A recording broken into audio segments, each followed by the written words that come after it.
हमारे समाज में अक्सर आपने देखा होगा कि जब भी किसी महिला को सायंकाल को कहीं बाहर जाना होता है तो घर के जो बड़े बुजुर्ग हैं वो ईश्वर करते हैं वो किसी न किसी पुरुष के साथ बाहर जाए।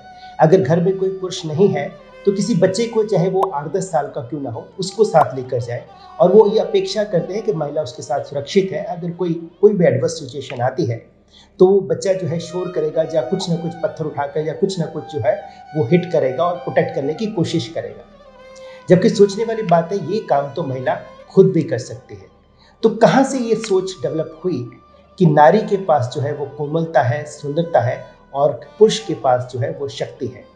जबकि अगर हमारी सनातन संस्कृति में, हमारे वेदों को, होली बुक्स में अगर देखा जाए तो ये नारी को शक्ति का स्वरूप बताया गया है, प्रतीक बताया गया है और पुरुष को सुंदर बताया गया है। आपने सुना भी होगा कि शिव ही सुंदर है।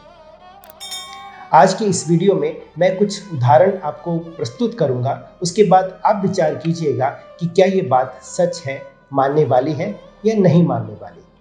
नमस्कार, राधे राधे, सत श्री अकाल। मैं राजेश्वर सिंह बटियाल आपका अपने YouTube चैनल विचार जरूर कीजिए पे स्वागत करता हूं। आज की इस टॉपिक में हम बात कर रहे थे कि कहां से ये बात चली कि नारी के पास जो है वो शक्ति नहीं है, सुंदरता है और पुरुष के पास शक्ति है। मैं कुछ उदाहरण प्रस्तुत करूंगा कि कैसे लोगों ने हमारे होली बुक्स के साथ छेड़खानी करके इस चीज को आगे बढ़ाया। ढोल ग्वार शूदर नारी सब ताड़न के अधिकारी, या फिर ढोल ग्वार शूदर नारी सकल ताड़ना के अधिकारी, या फिर ढोल ग्वार शूदर नारी क्षुद्र नारी सब ताड़न के अधिकारी। आप किसी भी स्टेटमेंट को, किसी भी वाक्य को आप चुन लीजिए। किसी बुक में कुछ लिखा है और किसी बुक में कुछ लिखा है और ये बताया गया है कि हमारे सनातन संस्कृति में, हमारे वेदों में नारी को कमजोर बताया गया है। उसे अगर केयर करना है तो उसे समझाना है तो उसे ताड़ना है, मतलब कि उसको फिजिकली उसको हिट करना है। हमारे वेदों के बारे में, हमारे बुक्स के बारे में बताया गया है। जबकि आप इस बात को समझें कि जब भी किसी किताब में कुछ लिखा होता है, उस संदर्भ में वो किस संदर्भ में लिखा गया, उस वक्त क्या हालात थे, ये भी सोचने का विषय होता है। तभी हम किसी आकलन पर पहुंच सकते हैं। एक एग्जाम्पल मैं आपके सामने प्रस्तुत करता हूं। जैसे कि एक स्टेटमेंट है, कमरे में बच्चों को बंद रखा गया है। इसमें अगर मैं रखा को बंद की तरफ कर दूं तो स्टेटमेंट बनता है, कमरे में बच्चों को बंदर खा गया। यही कुछ हमारे धार्मिक पुस्तकों के साथ हुआ है। एक एग्जाम्पल के साथ इसको समझते हैं।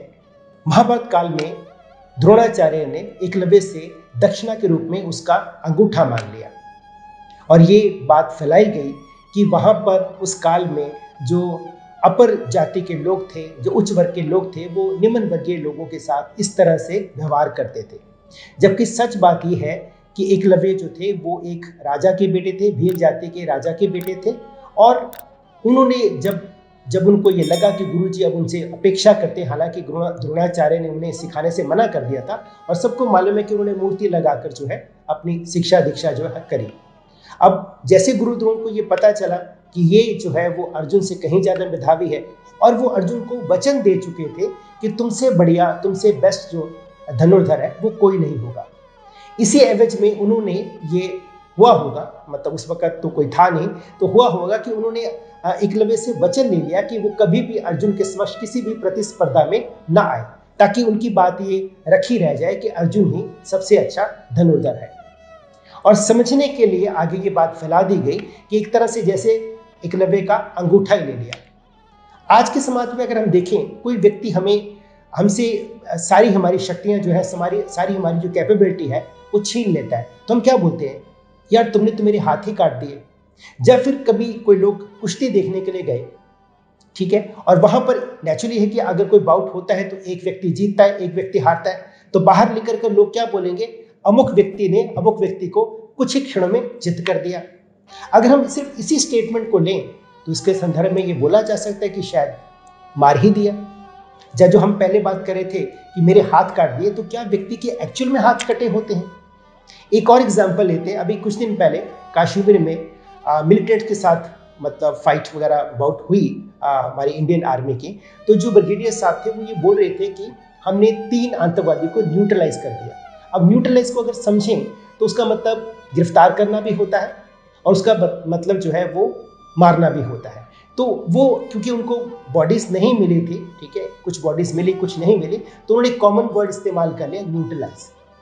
तो यहाँ सबको पता है एस्ट्रोलॉजी में न्यूट्रलाइज का मतलब होता है कि प्लैनेट के मैलेफिक इंपैक्ट को थोड़ा कम करना। जबकि सोचने वाली बात है कि अगर किसी का सूर्य खराब है तो क्या किसी भी विधि के साथ सूर्य के तेज को कम किया जा सकता है? नहीं करा जा सकता। लेकिन उस पर्टिकुलर पर्सन की कुंडली में जो सूर्य का प्रभाव उस पर मैलेफिक आ रहा है, उस दोष को थोड़ा सा कम किया जा सकता है। तो सामान्य भाषा में कि सूर्य को थोड़ा न्यूट्रलाइज कर लिया।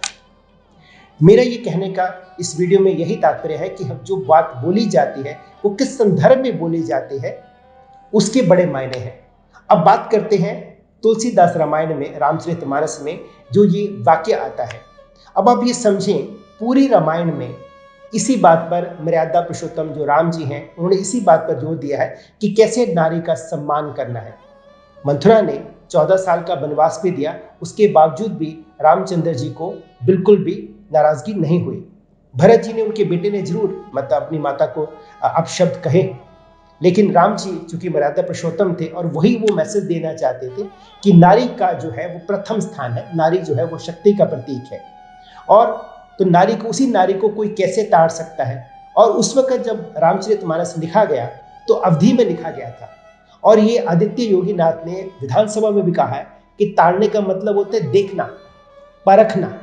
तो ढोल, अगर आपको ढोल की परख नहीं है, ठीक है, तो आप अगर उसे पीटेंगे, ठीक है, तो वो बेसुर लगेगा, बेसुरा लगेगा। जबकि अगर आपको समझ है, जब भी ढोलक आप कहीं बजता सुनते हैं तो हमारे हाथ पैर जो है वो थिरकना शुरू कर देते हैं, क्योंकि उस आदमी को उसकी परख है।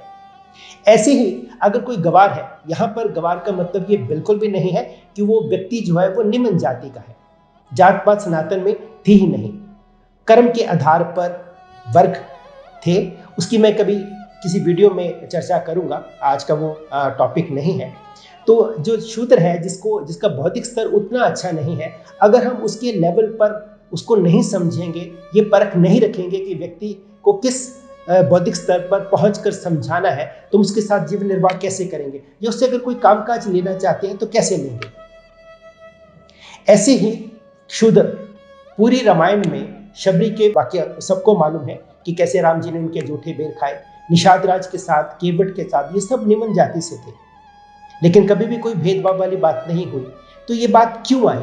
ये बात इसीलिए आई कि जो एजेंडा चलता है कि कैसे सनातन को, कैसे हिंदू धर्म को, जो कि हिंदू सब, वो भी सभी को मालूम है कि वो सिंधु घाटी की सभ्यता से, क्योंकि वो बोला नहीं जाता तो करते करते वो हिंदू वर्ड बन गया। एक्चुअल में सनातन धर्म है, हिंदू धर्म सिर्फ कहने को आ जाता है, लेकिन एक्चुअल में धर्म सनातन भी है। तो उस पर जो है, उस पर कुठाराघात करना कि सनातन में ये वाला प्रॉब्लम है, सनातन में ये प्रॉब्लम है, सनातन में जो नारी का सम्मान नहीं है, इसीलिए जो वाक्य लिखे गए थे उनको तोड़ मरोड़ कर पेश किया। तो आज की वीडियो में मैंने कुछ एग्जाम्पल, जो पुराने एग्जाम्पल थे जो हमारे वैदिक ग्रंथों में लिखे हुए हैं, वो मैंने बताए। और आज के संदर्भ में भी जब हम बातचीत में, सामान्य बातचीत में कोई बात करते हैं, वो मैंने बात करी। तो आशा है कि आप मेरी इस वीडियो का जो बनाने का पर्पस है वो समझ गए होंगे, ठीक है। अगर आप मेरी इस बातों से सहमत होते हैं तो आप प्लीज़ इसे शेयर कीजिए, कमेंट कीजिए। नहीं भी अगर आप सहमत होते हैं तो प्लीज़ मुझे कमेंट जरूर कीजिएगा, ताकि आने वाली वीडियो में अगर मैं कोई त्रुटि करूं तो उसमें मैं सुधार कर सकूं। आप सब लोगों ने मेरे वीडियो को देखा, बहुत बहुत धन्यवाद। नमस्कार।